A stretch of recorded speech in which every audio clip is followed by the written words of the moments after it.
Oke,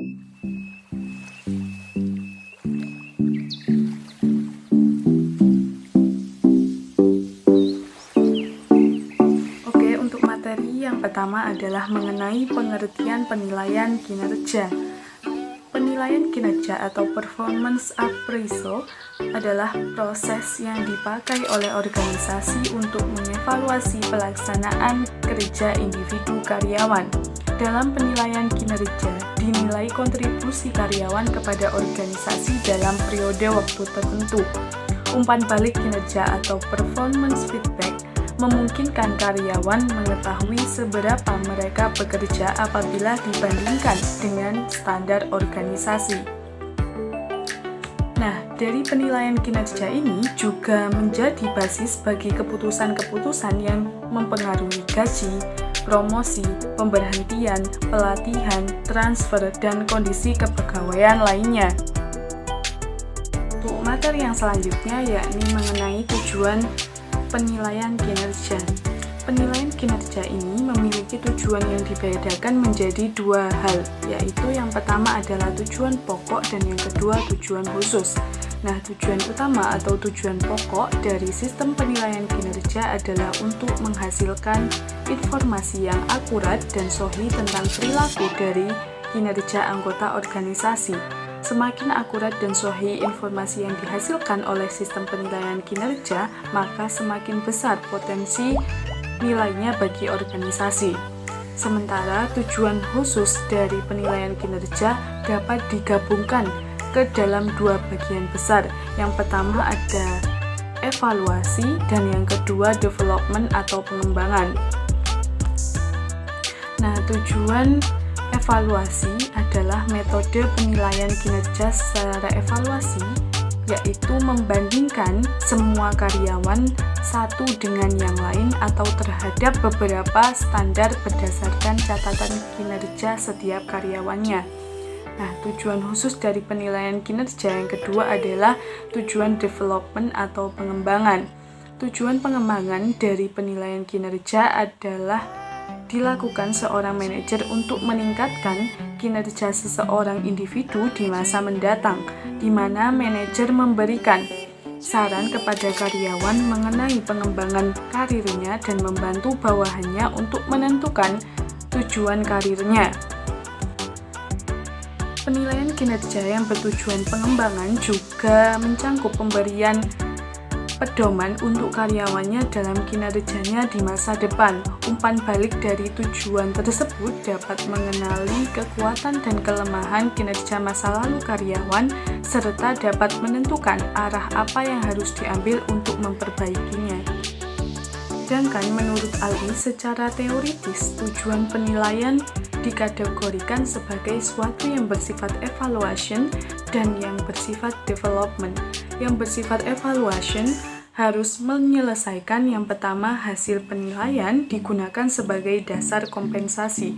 Yang kedua, hasil penilaian digunakan sebagai staffing decision. Yang ketiga, hasil penilaian digunakan sebagai dasar mengevaluasi sistem seleksi. Sedangkan yang bersifat development, penilaian harus menyelesaikan satu, prestasi real yang dicapai individu. Yang kedua, kelemahan-kelemahan individu yang menghambat kinerja. Dan yang ketiga, prestasi-prestasi yang dikembangkan. Semua organisasi sama-sama memiliki tujuan utama untuk sistem penilaian kinerja mereka. Terdapat variasi juga dalam tujuan khusus yang dibuat organisasi dari informasi yang dihasilkan oleh sistem penilaian dari setiap perusahaan.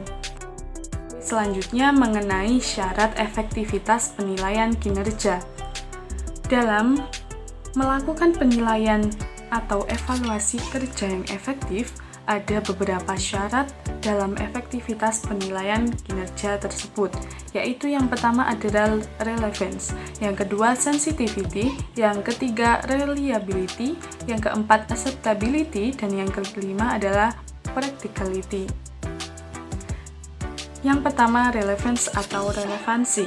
Ada kaitan yang jelas antara standar tampilan kerja dan suatu tugas dan tujuan organisasi.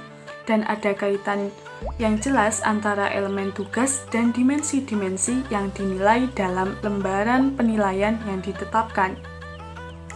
Yang kedua adalah sensitivity atau kepekaan. Sistem penilaian yang digunakan dapat membedakan antara pegawai yang efektif dan tidak efektif. Yang ketiga adalah reliability atau kepekaan. Hasil penilaian yang diperoleh menunjukkan konsistensi yang tinggi, sistem yang digunakan harus dapat diandalkan, dipercaya bahwa menggunakan tolak ukur yang objektif, sahih, akurat, konsisten, dan stabil. Yang keempat adalah acceptability atau penerimaan. Jenis dan tingkat perilaku kerja yang dinilai dapat diterima oleh kedua belah pihak, atasan dan bawahan. Yang terakhir adalah practicality atau kepraktisan. Dalam artian mudah dimengerti dan digunakan oleh manajer dan pegawai, tidak rumit dan tidak berbelit-belit. Nah, untuk materi selanjutnya akan disampaikan oleh anggota kelompok 5 lainnya. Baik, di sini saya akan menjelaskan elemen penilaian kinerja. Elemen-elemen utama dalam sistem penilaian kinerja menurut Werter dan Davis tahun 1996. Yang pertama di sini ada performance standar. Penilaian kinerja sangat membutuhkan standar yang jelas yang dijadikan tolak ukur atau patokan terhadap kinerja yang akan diukur. Jadi, penilaian kinerja itu harus memiliki standar dan tolak ukurnya agar kita dapat menilainya. Nah, di sini ada 4 hal yang harus diperhatikan dalam menyusun standar penilaian kinerja yang baik dan benar, yaitu validity, agreement, realis, dan objectivity. Yang kedua ada kriteria manajemen kinerja. Kriteria penilaian ini dapat dilihat melalui beberapa dimensi, yaitu kegunaan fungsional, keabsahan, empiris, sensitivitas, dan pengembangan sistematis. Yang terakhir kelayakan hukum. Nah, ada yang ketiga yaitu pengukuran kinerja. Pengukuran kinerja dapat dilakukan dengan menggunakan sistem penilaian atau rating yang relevan. Rating tersebut harus mudah digunakan sesuai dengan yang akan diterapkan nantinya. Lanjut ke proses penyusunan penilaian kinerja. Yang pertama, kita akan mengidentifikasi tujuan-tujuan penilaian spesifik. Yang selanjutnya kita menetapkan kriteria tadi dan kita juga mengkomunikasikan kepada para karyawan.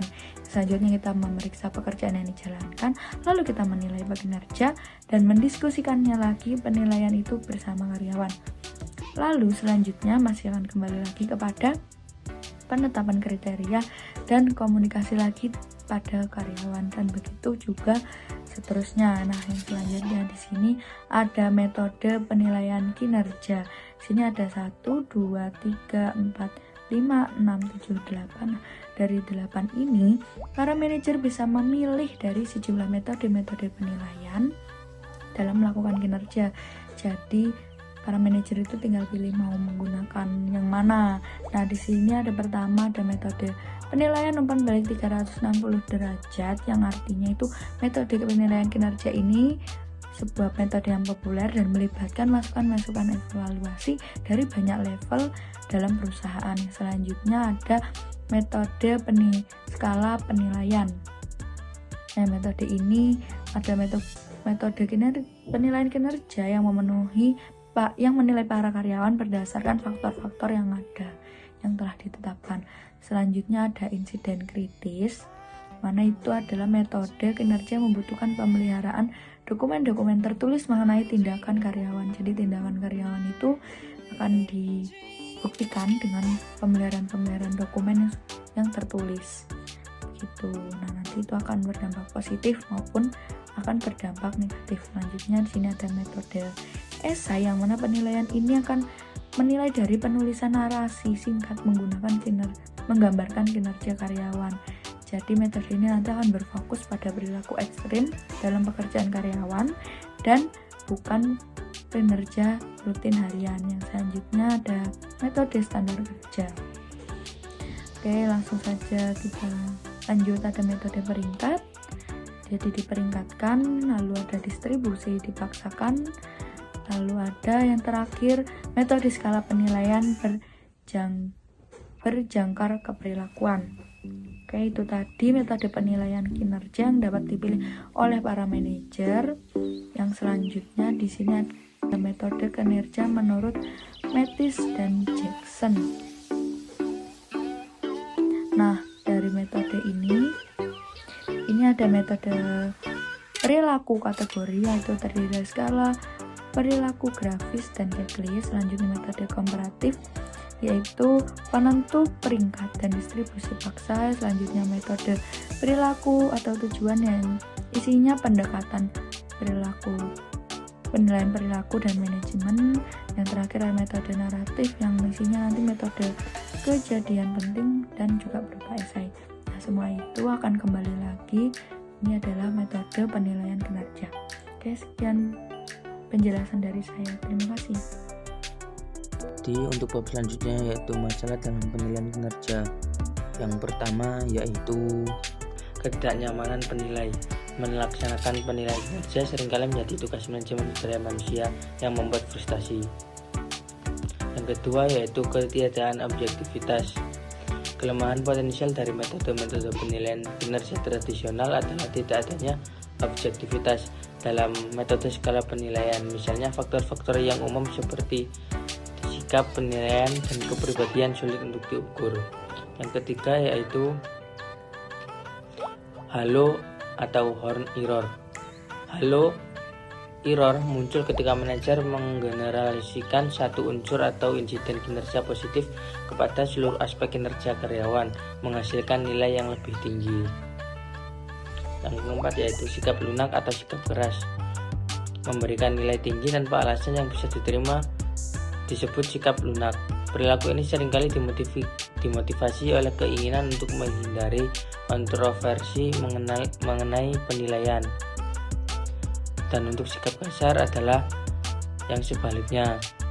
Selanjutnya yaitu central tendency error. Central tendency error adalah kesalahpahaman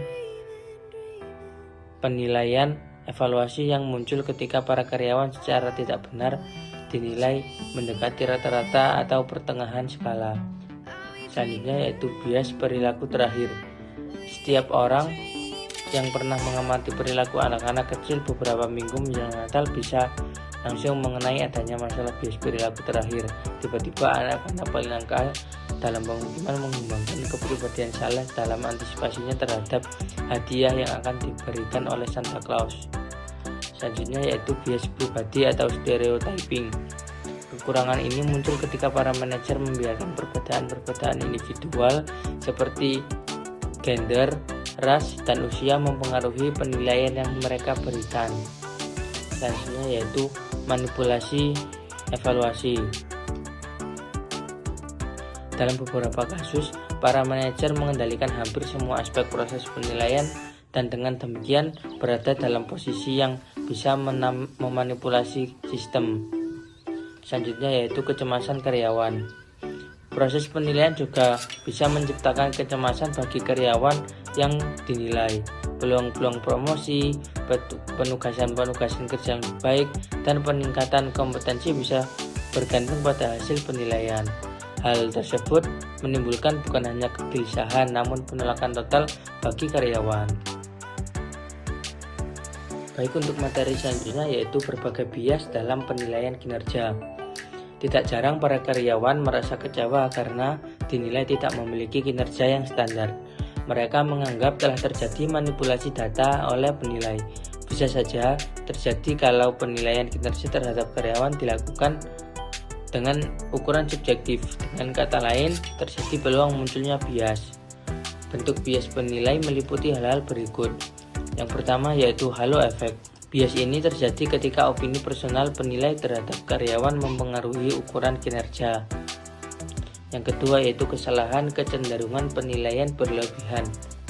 Beberapa penilai tidak menyukai untuk menilai karyawan, apakah dalam kondisi efektif atau dalam kondisi rata-rata. Dalam bentuk penilaian, distorsi ini menyebabkan para penilai untuk menghindari nilai ekstrim, seperti nilai amat buruk dan sempurna. Yang ketiga yaitu bias kemurahan dan ketegasan hati. Bias kemurahan hati terjadi ketika para penilai cenderung begitu mudah dalam menilai para karyawan. Yang keempat yaitu bias lintas budaya. Tiap penilai memiliki harapan tentang perilaku manusia yang didasarkan pada budayanya. Ketika orang-orang diharapkan untuk mengevaluasi yang lainnya dari kultur yang berbeda, mereka mungkin menggunakan harapan budayanya kepada seseorang yang memiliki kepercayaan atau perilaku yang berbeda. Yang terakhir yaitu prasangka personal atau kontras efek. Ketidaksukaan penilai terhadap sebuah kelompok orang dapat mendistorsi penilaian yang orang terima. Penilaian tanpa adanya unsur prasangka akan mengabaikan penilaian efektif dan dapat melanggar hukum anti-diskriminasi. Hal ini akan melanggar persamaan hak dalam pekerjaan. Sekian dari saya, bila ada kesalahan saya mohon maaf yang sebesar-besarnya. Syukran. Wassalamualaikum warahmatullahi wabarakatuh.